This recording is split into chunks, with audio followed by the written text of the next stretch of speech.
دا درېیم ځل دی چې ډیزل او پټرول ارزانېږي او په دې حکومت کې راکرایهګانې کمې نه شوي جي او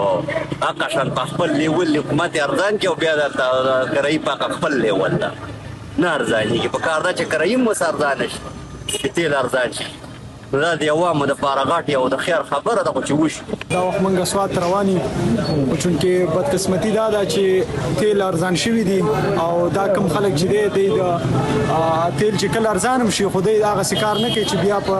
کرایي کې کمې راولي هغسې هغه ریټونه برقرار دی ساتي نو زموږ د اډمنسټریشن نه دا مطالبه ده چې په دې باندې भरपूर ایکشن والي موږ په دې خبره ډېر خوشحالېږو چې تیل ارزان شي انشاءالله زموږ تیلو سبا زموږ نور ریټونه د وړو د چینو د غوړو د چایو د سبزیانو دا به راولي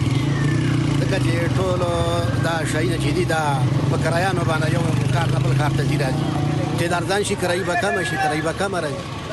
خرچه به کمه راځي نو د هر شي ریټ به بیا ارزان شي نو عوام موږ ډېر خوشحالېږو په دې خبره بې حده خوشحاله